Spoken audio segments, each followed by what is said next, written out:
Hello, everybody. We're just going to give everyone a minute to join into the Zoom. Thank you for being with us today.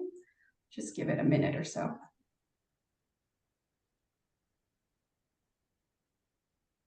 Is there anyone joining us? Yes, there is. I can see everyone coming 10. in. Yeah.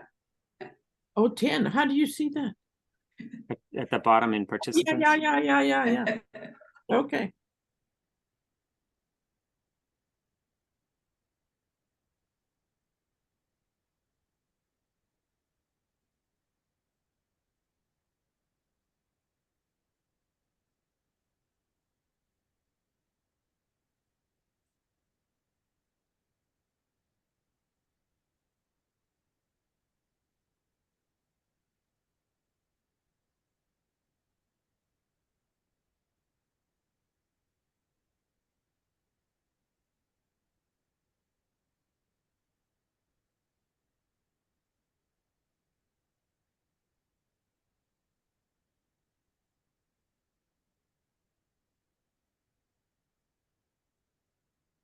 $11.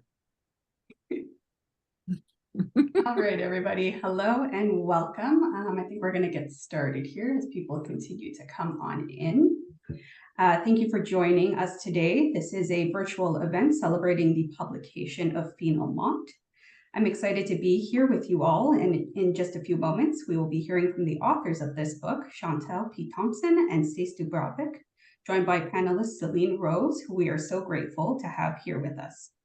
So just before I turn things over to Chantal, I want to mention that we have a discount code available, as you can see here on the screen. It is Finalement Launch, and this will give you 20% off any purchase made on the Canadian Scholars website. And this discount code is available for use up until December 13, 2023. We do encourage you to take advantage of this great discount available. We will also be taking any questions from the audience for the authors at the end of the presentation, so please feel free to use the question and answer function through Zoom. There should be a Q&A button at the bottom of your screen, and we'll go through any and all questions at the end. Okay, so let's begin. Please welcome Chantal. All right, I'm sharing my screen.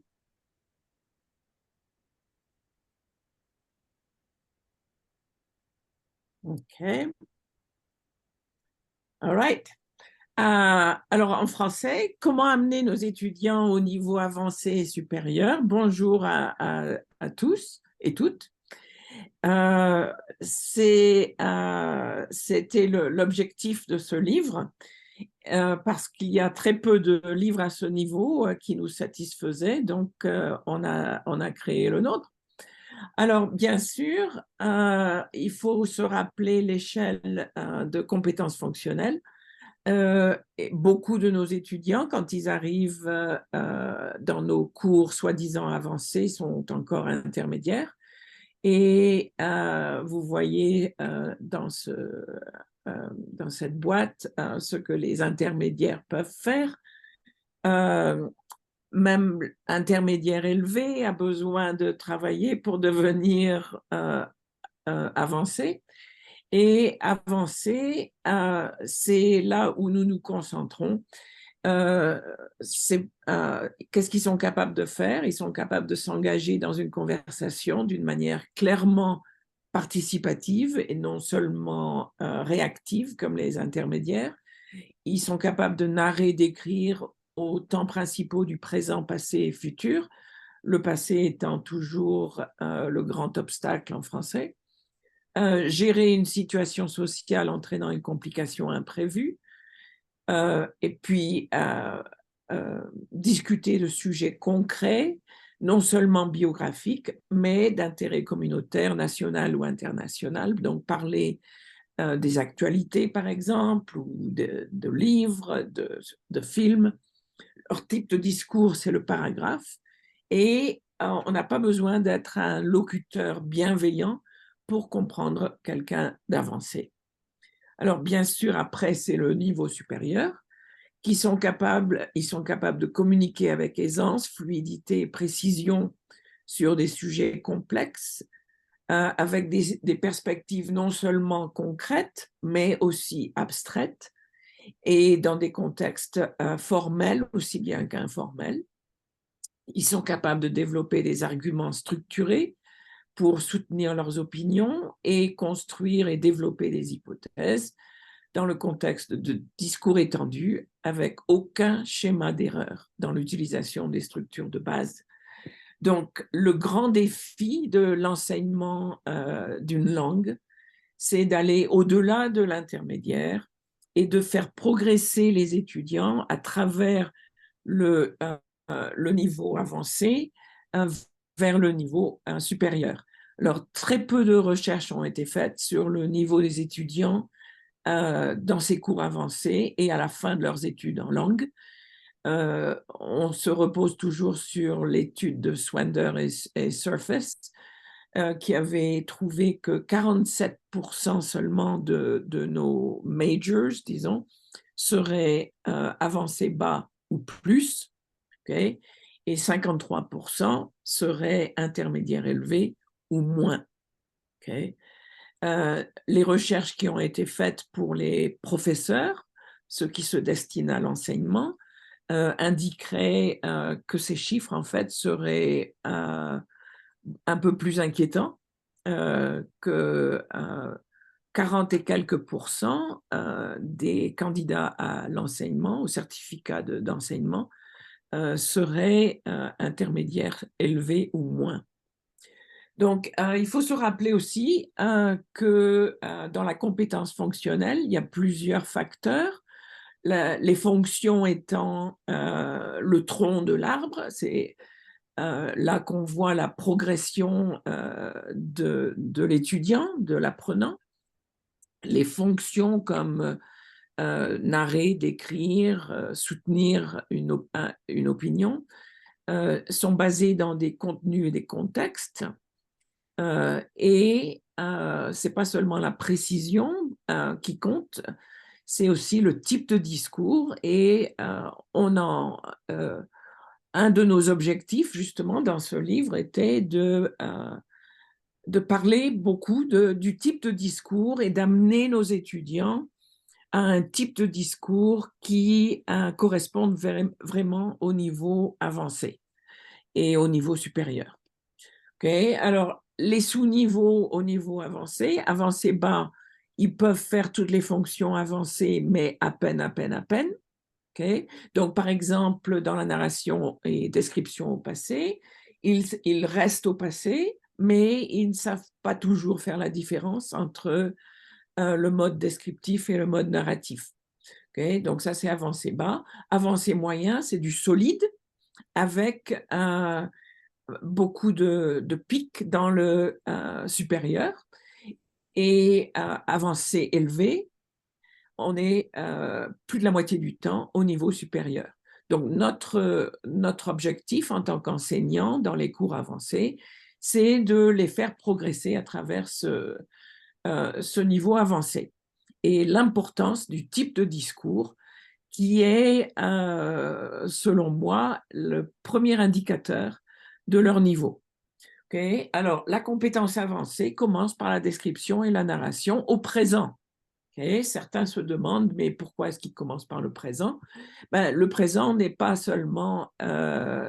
pas seulement au niveau intermédiaire, ça appartient aussi au niveau avancé, avec ce type de discours qui est le paragraphe ou plusieurs paragraphes. Donc, on ne fait pas des révisions complètes des structures impliquées, mais on met l'accent sur les fautes les plus courantes. Et comme vous le savez, si vous enseignez des cours de français au niveau avancé, nos étudiants font toujours des fautes d'accord, des fautes d'articles, des fautes de prépositions. Enfin bref, tout ça n'est pas nécessairement acquis. Et puis, bien sûr, il faut augmenter le vocabulaire et des activités qui exigent l'élaboration pour les amener au niveau du paragraphe. Okay. Alors, dans chaque chapitre, nous avons des textes. Dans chaque unité commence par un texte et c'est souvent un texte littéraire. Le premier texte que nous présentons, c'est un extrait de Henri Lopez, Mes trois identités. Et après chaque lecture, Lopez est un Congolais, Et après chaque lecture, il y a une section qui s'appelle « Parler et comprendre », car c'est en discutant qu'on comprend vraiment. Okay. Au début, je voulais mettre « comprendre et parler », mais en fait, c'est « parler » d'abord. Et un exemple de 2 questions après ce texte où l'auteur dit qu'il est sans identité fixe, SIF, okay? Et une des questions qu'on pose sur le texte, c'est pourquoi le culte prononcé de l'identité culturelle nationale ou religieuse est-il dangereux? Êtes-vous d'accord? Donnez des exemples. L'histoire de notre monde en général contient des zones d'ombre et de lumière. Quelles sont ces zones d'ombre et de lumière dans la colonisation, selon Lopez? Et pensez maintenant à l'histoire de votre pays d'origine ou de résidence. Pouvez-vous citer 2 ou 3 zones d'ombre et de lumière? Donc, ce sont des questions qui sont basées sur des citations du texte et qui demandent à ce que les étudiants entrent plus en profondeur dans le thème du texte. Après la section « Parler et comprendre », il y a une section intitulée « Perspective » qui va au-delà du texte. Et un exemple d'activité communicative, c'est la plupart des sociétés modernes sont des sociétés multiculturelles, pleines de sans identité fixe. Okay? Quels sont les avantages et les inconvénients du multiculturalisme? Donnez des exemples. Okay? Et quelles sont les implications pour notre environnement scolaire, politique, social? Comment voyez-vous l'avenir de notre monde qui sera vraisemblablement encore plus multiculturel? Alors, on leur demande d'utiliser des tableaux. Alors, je vais vous montrer le tableau. Et dans le livre, on utilise énormément de tableaux. Pour ceux qui me connaissent, vous savez que je parle très souvent de pre-speaking, les préludes langagiers. Et en fait, ces tableaux sont comme des préludes langagiers pour organiser les idées avant de pouvoir parler avec élaboration. Donc ici, c'est un tableau avec 3 colonnes. Avantages de la diversité culturelle, inconvénients de la diversité. Et vous voyez que c'est dans les villes, dans les régions rurales, dans les écoles, dans le domaine de l'habitat, dans le monde professionnel, en matière de politique, et dans les pays développés, dans les pays en développement, et puis les implications futures des migrations, okay, dans tous ces contextes. Donc, les étudiants vont d'abord organiser leurs idées et grâce à ce prélude langagier où on fait un échafaudage d'idées, alors après, on est capable de discuter à un niveau avancé. Okay. Alors, le chemin à suivre, donc on a 6 chapitres en fait, où on fait principalement de la description et de la narration au présent. Et puis les 6 prochains chapitres sont basés sur la narration et description au passé. Parce que ça reste un gros obstacle pour nos étudiants. Alors, si vous enseignez des cours avancés, vous savez que les manuels de langue pour cours avancés ne dédient pas beaucoup de chapitres à ces fonctions. Okay? Et si vous regardez les activités, quel est le type de discours de la plupart des activités? Ce qui est assez ironique, parce que pratiquer la narration et description au passé dans le contexte de phrases va à l'encontre du développement fonctionnel. Alors, des exemples pour la présentation de la grammaire. C'est une approche inductive à la grammaire. Ici, ce sont les verbes pronominaux au passé. Et comme vous savez, l'accord des participes pour les verbes pronominaux au passé, ça, c'est pas très évident pour les apprenants. Donc, on commence par un petit paragraphe qui vient du texte. Ici, c'est un texte de Gabriel Roy, De quoi t'ennuies-tu, Evelyne, où il y a pas mal de verbes pronominaux, justement. Et on va leur demander de faire attention aux verbes qui sont au plus que parfait ici dans ce texte et à l'accord du participe passé. Donc, quand est-ce qu'ils s'accordent, quand est-ce qu'ils ne s'accordent pas. Et on va les faire réfléchir au lieu de leur dire, bon, règle numéro 1, ceci, règle numéro 2, cela. Okay, on les fait réfléchir, on les fait analyser, on les fait comprendre eux-mêmes parce que ce qu'on est capable de déduire soi-même est stocké dans la mémoire à long terme, tandis que quand on prêche une série de règles, ça va dans la mémoire à court terme.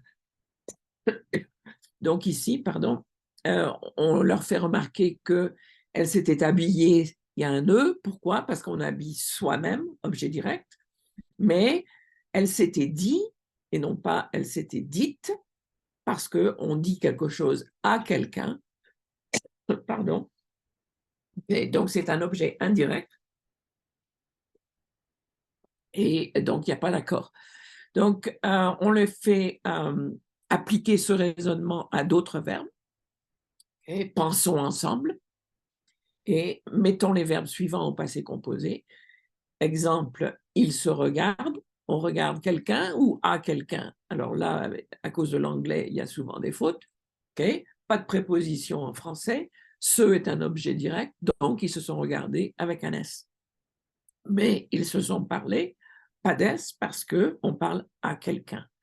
Et il y a une section qui s'appelle Essayer, automatiquement, juste après cette approche inductive à la révision de la grammaire, où ils appliquent directement les règles qu'ils viennent de déduire. Ensuite, il y a une section qui s'appelle mise en pratique structurée, où dans le contexte du texte qu'ils ont lu, ici c'est le texte de Gabriel Roy, et Evelyne c'était la mère de Gabriel Roy, toute une série de phrases où ils doivent mettre les verbes pronominaux au passé et en réfléchissant à l'accord du participe passé. Dans les 6 chapitres qui sont dédiés à la narration et la description au passé, il y a énormément d'activités de manipulation, mais toujours contextualisées, et beaucoup d'activités communicatives. Mais avant chaque section d'application, on leur rappelle les questions magiques. Le passé composé répond à la question « Qu'est-ce qui s'est passé ?» Exemple, tiré du texte de Gabriel Roy, elle a reçu un télégramme de son frère. L'imparfait répond à la question « Comment étaient les choses ?» Exemple, il habitait en Californie. Le plus que parfait répond à la question « Qu'est-ce qui s'était passé avant ?» Elle n'avait jamais pu aller le voir là-bas. Donc, toujours un rappel de ces questions magiques qui vont se poser avant de commencer la mise en pratique. Okay? Alors ici, ça ne vient pas du texte de quoi t'ennuies-tu, Evelyne, mais ça vient de la biographie de Gabriel Roy, et c'est à eux de mettre les verbes au passé composé, imparfait, plus que parfait, et de réfléchir en se posant les fameuses questions magiques. Okay? La mise en pratique communicative, il y a plusieurs activités. Ici, je vous en montre seulement une, okay? Puisqu'on vient de parler de la biographie de Gabriel Roy. Okay? Peut-être qu'il n'y a personne de célèbre dans votre famille, mais chaque vie peut être célébrée, car chaque vie illustre de façon unique les aspirations, les joies et les chagrins de notre destinée humaine.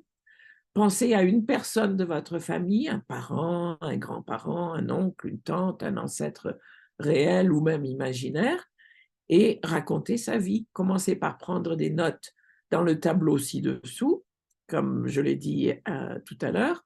Les tableaux servent de prélude langagier et pour organiser les idées.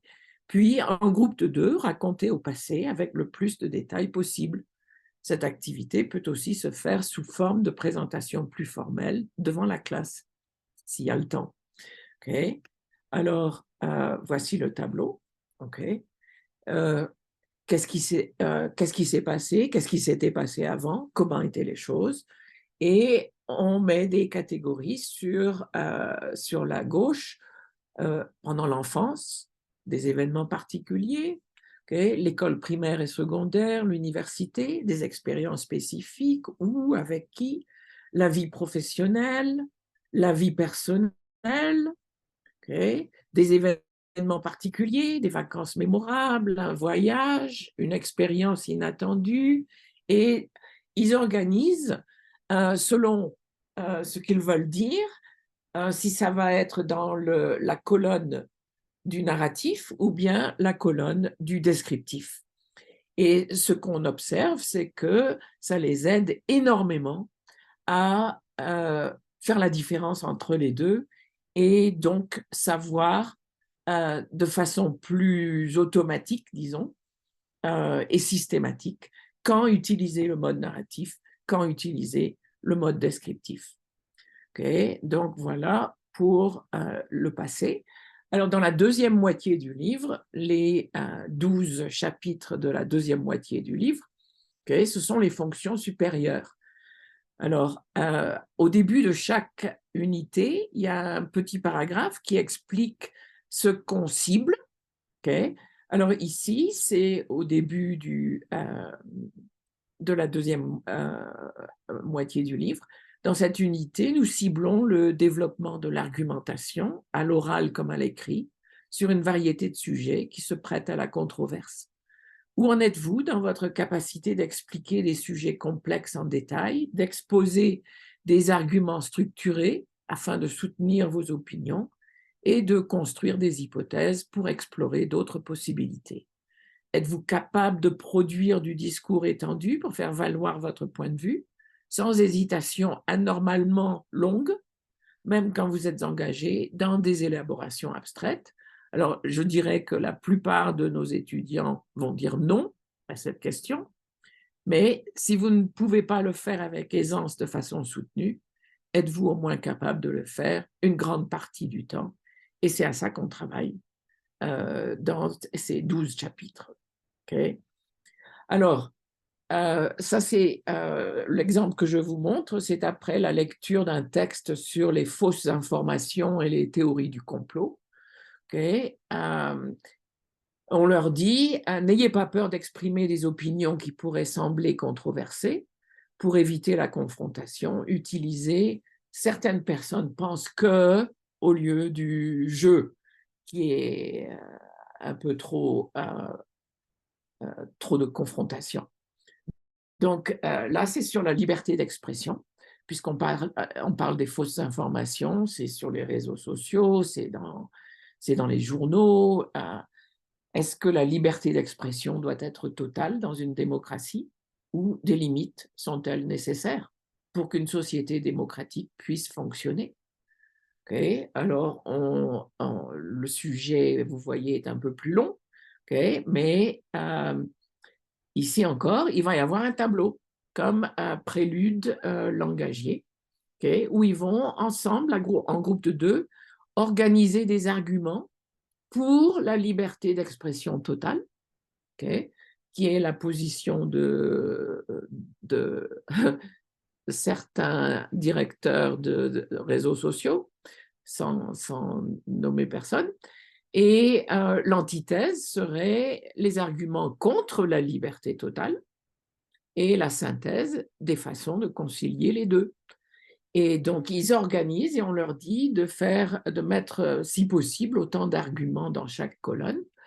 Et donc, ils organisent leurs idées et après, ils peuvent défendre leur opinion parce qu'ils ont déjà développé leurs idées. Okay. Alors, le chemin à suivre, c'est toujours, dans la deuxième moitié du livre, des fonctions avancées aux fonctions supérieures. Donc, d'abord, des révisions. Okay.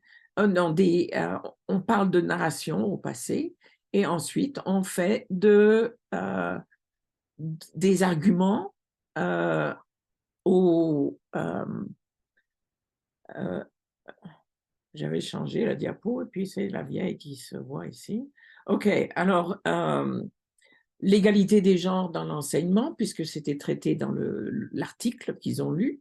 Okay. Alors aujourd'hui, ça reste un gros problème dans certains pays, en Afrique subsaharienne par exemple. Selon des statistiques de 2020, seulement 46% des filles qui s'inscrivent à l'école terminent le cycle primaire. À votre avis, pourquoi l'égalité des genres dans l'enseignement a-t-elle toujours été, est-elle toujours si difficile à atteindre? Si l'égalité des genres dans l'enseignement avait existé depuis le début des temps, qu'est-ce qui aurait été différent dans l'histoire du monde? Donc, systématiquement, ce qu'on leur fait faire, dans chaque chapitre de la deuxième moitié, c'est narration, okay, et souvent ça va être de la narration au passé, reprendre le texte, faire un résumé, etc. Et puis après, argument, et puis après, hypothèse. Donc, systématiquement, narration, description, argumentation, hypothèse. Okay. Alors, après le texte Globalia, qui est le premier texte de cette deuxième moitié du livre, on parle de mondialisation, du monde de demain. Après le texte Les Catilinaires d'Amélie Nothomb, c'est le bien est moins convaincant que le mal, selon ce qu'elle dit. Okay. Est-ce que c'est vrai? Ça pose pas mal de questions, il y a beaucoup de suivi. Ensuite, il y a un extrait de l'aventure ambiguë. Donc, les thèmes sont tradition et progrès, foi et raison, ambiguïté de la vie. Okay. Ensuite, il y a un article sur les OGM en Afrique, okay, qui nous permet de parler de science et d'environnement et des avantages et des inconvénients. Ensuite, un texte sur les fausses informations et des théories du complot, j'en ai déjà parlé. Ensuite, l'éducation et le bannissement de livres. Okay. Et la question des armes à feu. Il y a des articles très provocateurs sur les armes à feu. Et pour finir, les deux derniers chapitres, c'est très positif, le bonheur et la psychologie positive. De très bons articles sur la psychologie positive et comment être plus heureux. Okay. Et tout ça, ça fait parler de narration, description, argumentation et hypothèse. Okay. Donc, automatiquement, c'est ça. Un exemple d'hypothèse à propos du bannissement de livres qui est très à l'actualité aujourd'hui. Si les éléments douloureux de l'histoire étaient bannis des manuels scolaires sous prétexte qu'ils pourraient, en fait, j'aurais dû mettre des guillemets ici, amener les élèves à ressentir de l'inconfort, de la culpabilité, de l'angoisse ou toute autre forme de détresse psychologique. C'est dans des textes de loi qui viennent d'être passés dans certains États. Okay. Quelles seraient les conséquences pour nos écoles et pour nos sociétés? Alors ça, c'est la progression systématique. Alors maintenant, je vais passer la parole à Stace, qui va parler des stratégies d'écriture. OK. Merci. Donc, chaque chapitre offre des stratégies d'écriture et je vais parler de 3 stratégies qui visent à aider les étudiants à progresser du niveau intermédiaire au niveau supérieur. On les voit au chapitre 1, mais vous voyez là le type de discours, on progresse de la phrase jusqu'au paragraphe et puis au discours étendu qui est le niveau supérieur. Et quant au sujet, donc pour varier le vocabulaire, les étudiants du niveau intermédiaire sont capables de parler des sujets assez simples, mais quand ils commencent à décrire des sujets plus complexes, ils se répètent parce qu'ils n'arrivent pas à mettre les concepts avancés avec un lexique sophistiqué. Donc, attention, parce que c'est pas qu'ils ne savent pas le mot, c'est parce qu'ils n'arrivent pas à utiliser ce mot-là dans un contexte plus abstrait. Et donc, dans le cas du portrait, on essaie de de les pousser à aller au-delà du banal en combinant la langue qu'ils ont déjà avec des idées qu'ils sont en train d'acquérir. Ou, à l'envers, en combinant les idées qu'ils ont déjà avec la langue qu'ils sont en train d'acquérir. Donc, au lieu de leur donner la tâche simple de décrire une personne, au chapitre 1, nous commençons par relier les aspects physiques au caractère d'une personne. Et puis, on décrit le caractère d'une personne par rapport à ses actes. Et chapitre 2, au lieu de décrire un lieu tout court, on relie les émotions et les lieux. Et puis, on leur demande de prendre une chose concrète et ensuite de l'expliquer, d'expliquer le sens symbolique des lieux et des choses. Donc, prochain. Oui. OK, c'est OK. Donc, voilà, voilà, au chapitre 2, dans la partie structure, nous étudions les verbes. Alors, pour les stratégies d'écriture, nous reprenons les actions d'une personne pour décrire son caractère. Donc, voilà, voici l'exercice. On peut connaître ou bien juger une personne par ses actes. Et vous avez déjà parlé des actions, des verbes qui caractérisent votre identité. Donc, ils reprennent ces adjectifs en bas pour décrire une personne. Et pour remarquer que même le modèle n'est pas un vrai paragraphe au commencement. C'est une série de phrases, vraiment. Oui, une camarade de chambre intolérable laisse ses vêtements et son sac par terre. Il ne rend jamais la chambre et il nous donne toujours des excuses, mais il est simplement paresseux. Donc, ça ressemble à un paragraphe, mais c'est vraiment une série de phrases. Et ça va, parce qu'au niveau intermédiaire, ils sont pas encore au niveau du paragraphe, mais cela viendra. Oui, donc prochain. OK. OK. Donc, plus tard, quand la fonction, c'est la narration et la description au passé, le type du discours devient plus important. Parce que les étudiants comprennent le passé composé et l'imparfait au niveau de la phrase. Donc, par exemple, je suis allé au New York, une phrase, oui, ne veut pas dire la même chose que j'allais à New York quand j'étais jeune. Donc, au niveau de la phrase, il y a un sens différent et une fonction différente. Alors, les étudiants voient la différence au niveau de la phrase et ça va. Mais pour la plupart des apprenants, le plus que parfait n'a aucune fonction pour eux.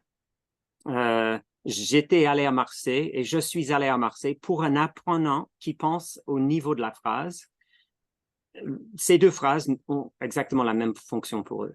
Donc, de raconter un événement qui s'est passé une fois. Donc, pour eux, c'est comme Chantal a dit, ils ont du mal à différencier entre la narration et les actions au passé. Mais lorsqu'ils arrivent à voir l'histoire au niveau du paragraphe, alors là, le plus que parfait commence à avoir une fonction naturelle pour eux. Donc, prenons par exemple les stratégies d'écriture du chapitre 8, où les apprenants doivent réorganiser une narration au passé. Donc, ils commencent par une série de phrases, 6 phrases qui représentent un paragraphe. Et si on change l'ordre, bon, voilà, dans l'ordre chronologique, on n'a pas besoin du plus que parfait. Mais si on change l'ordre, à ce moment-là, vous voyez, l'ordre des événements peut évoquer du suspense, de la surprise ou de la curiosité. Donc, il raconte l'histoire de nouveau dans un ordre différent et ils utilisent la forme du plus que parfait quand il le faut. Donc, c'est encore à eux de découvrir pour eux-mêmes quand on utilise le plus que parfait. Et à ce moment-là, ils voient que l'émotion produite par le texte est différente si on utilise le plus que parfait. Et maintenant, ils commencent à voir la relation entre le sens du plus que parfait et sa fonction dans un paragraphe. Et ensuite, ils passent du paragraphe au discours étendu, mais ils n'arrivent pas tout seuls. on peut pas leur demander d'écrire une histoire au passé sans les soutenir. Donc, on les soutient en leur donnant un squelette narratif. Comme ça, ils arriveront au discours étendu, mais même si leur mémoire de travail est limitée au paragraphe, ils arriveront à produire un texte au niveau du discours étendu. Remarquez que les apprenants au niveau avancé peuvent raconter une histoire au passé sans rupture de langue, mais ils parlent toujours au niveau du paragraphe. Donc, le but ici, c'est de les aider à produire une fonction connue, la narration au passé, avec un type de discours pas encore maîtrisé, le discours étendu. Alors, c'est comme ça qu'on les soutient à produire, à avancer du niveau avancé au niveau supérieur. Voilà. Et plus tard dans le livre, on passe à la dissertation, thèse, antithèse, synthèse. Donc, eux, ils doivent observer et déduire la fonction de chaque partie de la dissertation. Et ensuite, puisque défendre son opinion ou soutenir son opinion est une fonction au niveau supérieur, on leur demande aussi de donner leur opinion. Et puis le reste, vous allez voir au prochain diapo. Voilà, on commence ici par analyser le but de chaque partie et la relation entre elles. La répétition de ces catégories, je crois, les aide à voir que la partie thèse, c'est toujours certains pensent quelque chose. Et l'antithèse, c'est toujours d'autres pensent autre chose. Mais la partie 3 peut avoir plusieurs buts et on les invite à chaque partie 3, pendant la synthèse, encore d'expliquer leur opinion personnelle pour les pousser à s'habituer à nous donner leur opinion. Voilà. Et comme pour les exercices précédents, on les soutient à produire le discours étendu en parlant des paragraphes. Et ici, nous voyons qu'on commence avec des phrases qui représentent des paragraphes qui mènent au discours étendu. Et vous voyez aussi que nous n'avons pas peur d'entamer des sujets, disons, controversiaux. Là, l'exemple est des mandats de vaccination.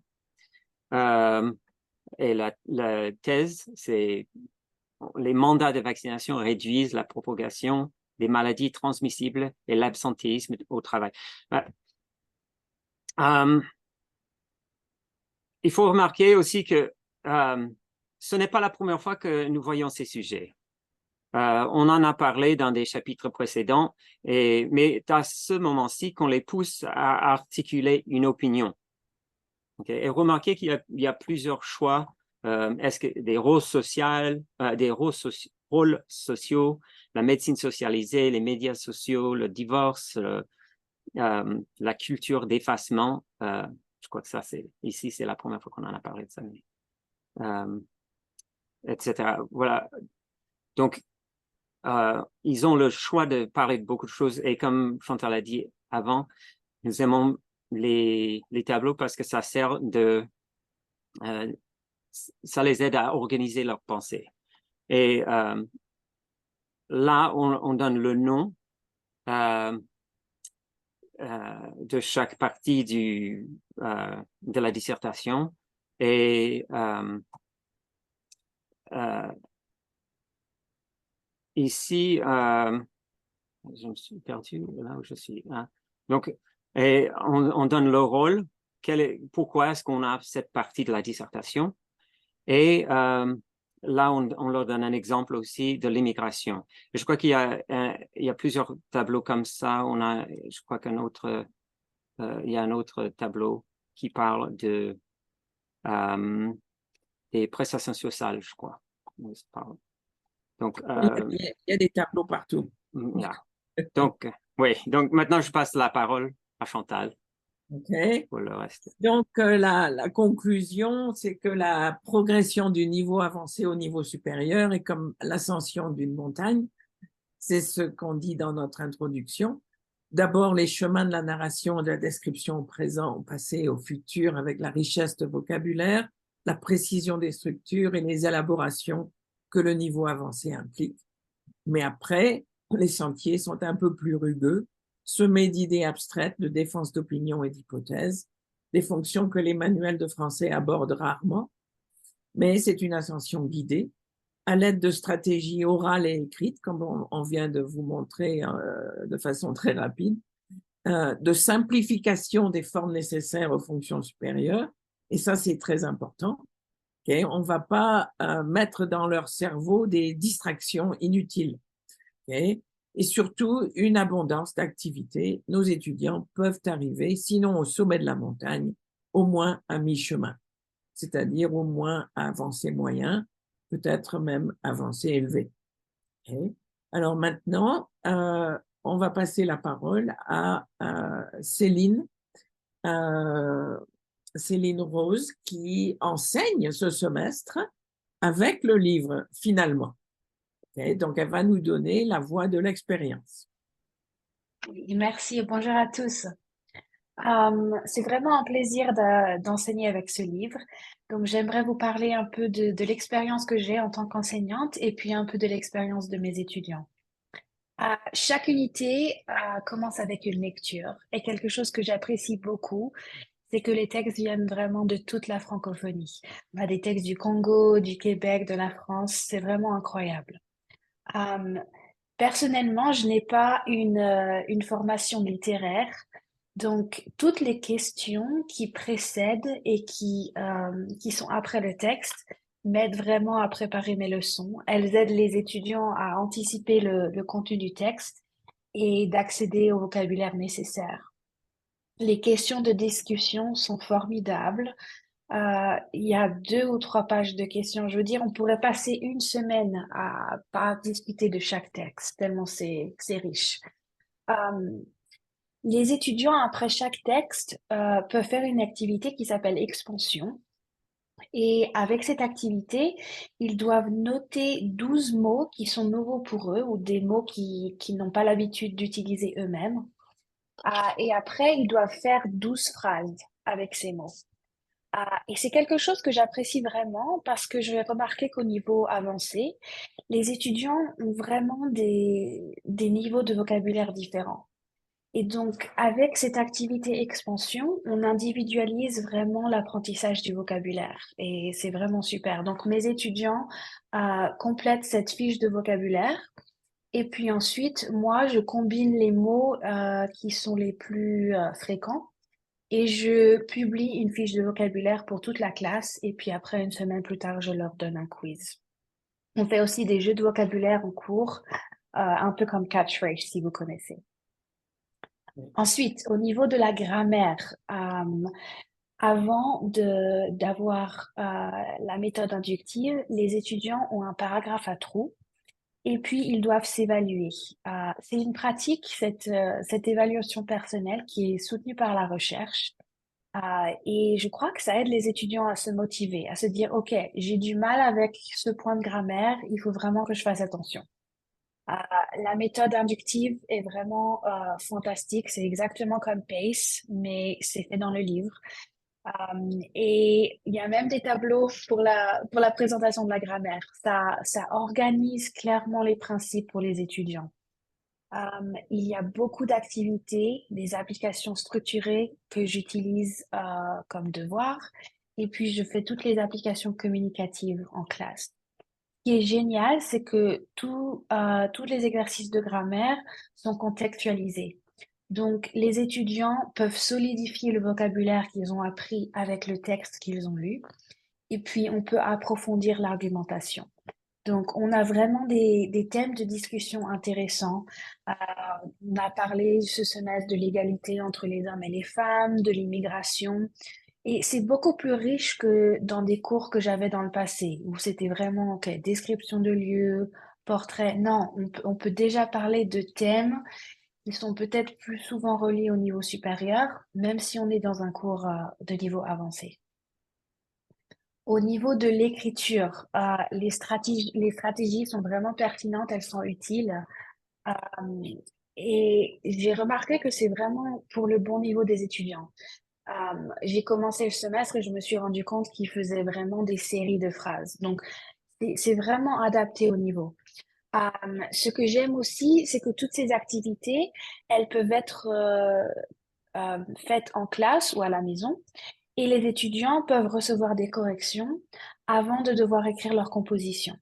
Donc, ça baisse le niveau de stress et ça leur donne confiance en eux. C'est vraiment génial. Pour moi, pour préparer le cours, c'est vraiment rapide parce que le livre est tellement bien. Au niveau de la grammaire, dans le passé, littéralement, le matin, il fallait que je remémorise toutes les exceptions que j'allais enseigner. Et c'est pas le cas avec ce livre parce on n'essaye pas de traiter toutes ces exceptions.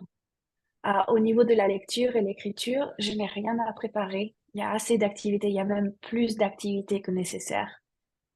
Et au niveau des devoirs, toutes les activités d'application structurée ont des réponses.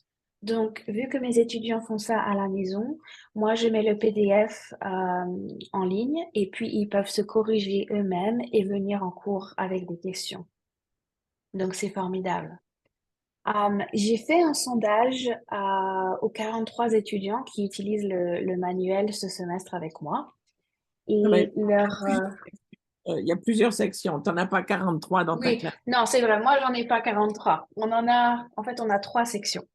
Mais on a fait le sondage dans deux. Mais leur opinion était vraiment positive. Donc, première question qu'on leur a posée, dans quelle mesure êtes-vous satisfait du manuel? 74% ont dit qu'ils étaient satisfaits, 21% sont opinion forte. Donc ça, c'était déjà positif. Ensuite, on leur a demandé s'ils appréciaient le fait que le manuel couvre toute la francophonie. Et là, on a eu un grand oui, 88%, et 7% sans opinion. Ensuite, une question sur les activités communicatives. Est-ce qu'elles étaient pertinentes? Là, 0% non, 91% oui. Donc, les étudiants sont vraiment engagés dans la classe, ils sont enthousiastes, tout ce qu'on fait, c'est parler en cours. C'est vraiment génial. Ensuite, les stratégies d'écriture, est-ce qu'elles vous aident à écrire au niveau du paragraphe? Là, on était à 77% pour le oui. Je crois que c'est parce que j'ai donné cette question au début de ce semestre avant que les étudiants reçoivent de la feedback sur leur propre composition. Je suis sûre que si je donnais la question maintenant, euh, ça serait plus positif. Mais pour conclure, en cours, on fait vraiment que parler. C'est une pédagogie effective parce qu'on fait en cours ce qui ne peut pas être fait à la maison. Donc, ils apprennent la grammaire eux-mêmes et on pratique, on parle. La pédagogie est aussi appropriée. On parle beaucoup de cette distinction entre les cours de langue et les cours de contenu avec la littérature et la culture. Mais ici, c'est pas le cas. Oui, c'est un cours de grammaire, mais on fait de la littérature. On parle de la culture, on parle du monde entier. Et donc, on aide vraiment les étudiants à parler de choses qu'ils vont aborder dans leur cours de contenu. Et ensuite, je trouve que c'est une pédagogie vraiment pertinente parce que les thèmes abordés permettent aux étudiants d'acquérir le vocabulaire nécessaire et une opinion sur des sujets des niveaux avancés et supérieurs, tout en les préparant à devenir des citoyens du monde, à penser à ces questions qu'on peut avoir, ok, le vaccin, l'immigration, toutes ces choses-là, ça les aide à penser. Et des fois, ils forment leurs propres opinions. Donc voilà un peu ce que j'ai remarqué et c'est vraiment un plaisir d'enseigner avec ce livre. Voilà. Alors, est-ce que je fais stop share? Oui. OK. Alors maintenant, c'est questions. So, Liana, we're ready for questions and answers. Yeah. So just looking here, don't see any questions and answers yet, but just to remind everyone, there is a Q&A button at the bottom of your screen. If you do have a question, feel free to type it in there and we'll be able to see. We'll just give everyone a minute just to type in any questions if they do have some.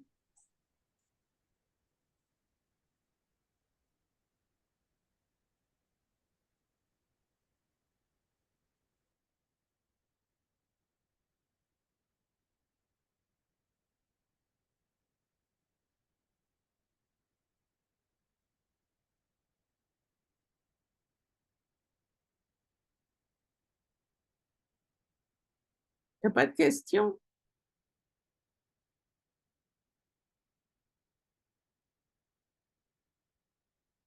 Ah, oh, Isabelle. Ah, très bonne question. Est-ce que le livre peut être utilisé sur plusieurs semestres? Oui, on aurait dû le mentionner parce qu'en fait, c'est prévu pour 2 semestres. Mais on peut choisir seulement certaines unités selon les besoins du programme pour que ce soit possible de l'utiliser pendant un seul semestre. Mais c'est prévu pour 2. Oui. Où puis-je trouver ce livre? Est-ce qu'il existe en format Kindle? Alors, Liana, they want to know if the book exists in Kindle format. So not specifically Kindle format. So all of our ebooks are hosted through a platform called RedShelf. So when students or instructors purchase through our website, the digital version is available through there. So there's a version that's like a PDF, so you can't change any settings, but there is an EPUB version, which is similar to Kindle, so you can highlight or change the size of the words. So not exactly on Kindle, but there is a version similar on our website. And so if you go through Canadian Scholars, you can order the book, and you can order it in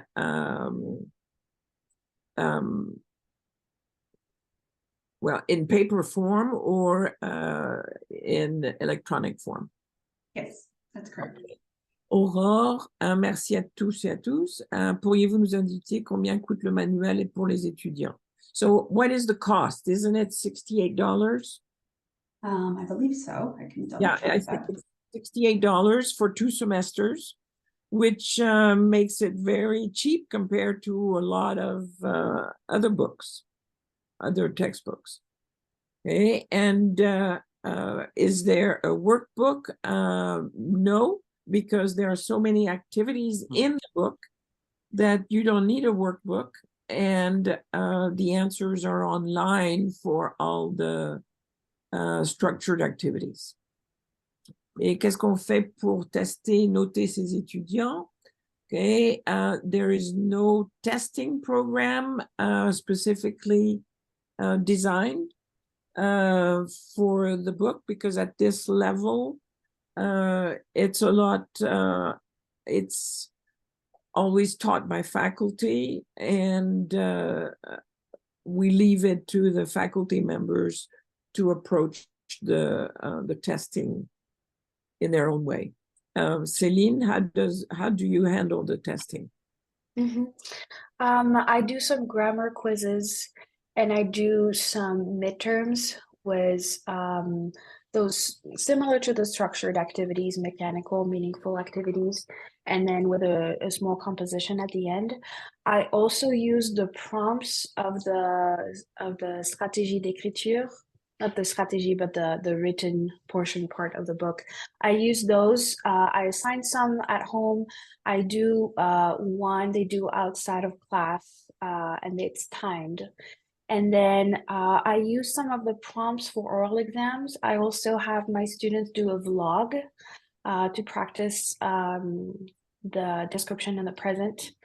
And then I give them an oral exam for description and narration in the past. And then at the end of the semester, they give me, they do a presentation in a group, and they talk about a famous person from La Francophonie. That's what I do for testing. Okay. All right. Any other questions?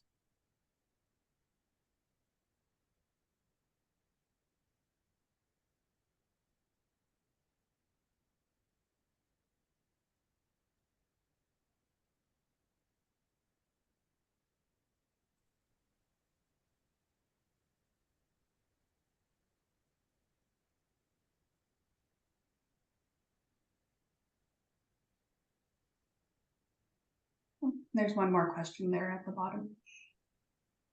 Or 2. Oh, yeah, a yeah. few. Oh, Yep, lots. There we go. There we go.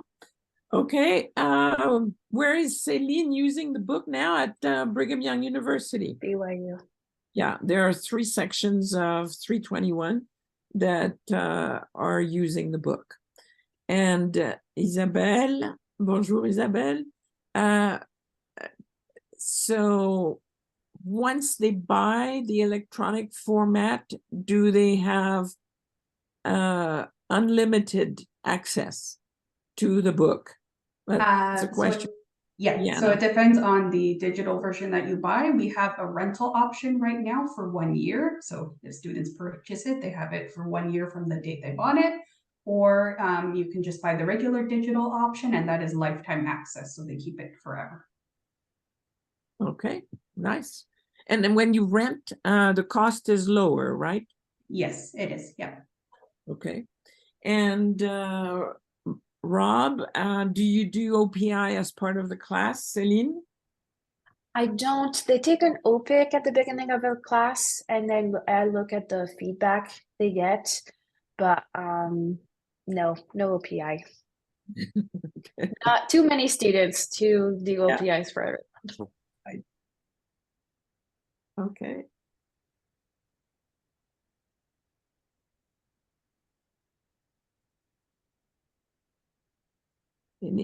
One last question. We've got about 1 minute left.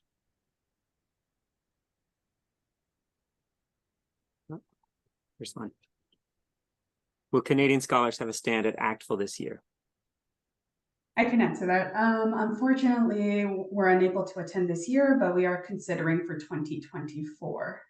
Just didn't work out in did not work out in terms of scheduling. So unfortunately, no. But next year in Philadelphia. You can always get ask for A desk copy. A desk copy. I couldn't think of the English term. Yeah. If you're interested in reviewing the textbook, there is an option on our website for instructors. We are able to send print or digital copies depending on what you prefer. So, yeah. All right. I think we can wrap it up. Okay, perfect. Just want to thank everyone so much for attending today's webinar. Just want to give a quick reminder about the discount code I showed at the beginning. It is Phenomont Launch. Should be very easy to remember, and this will give you 20% off any purchase made on the Canadian Scholars website until December 13th, 2023.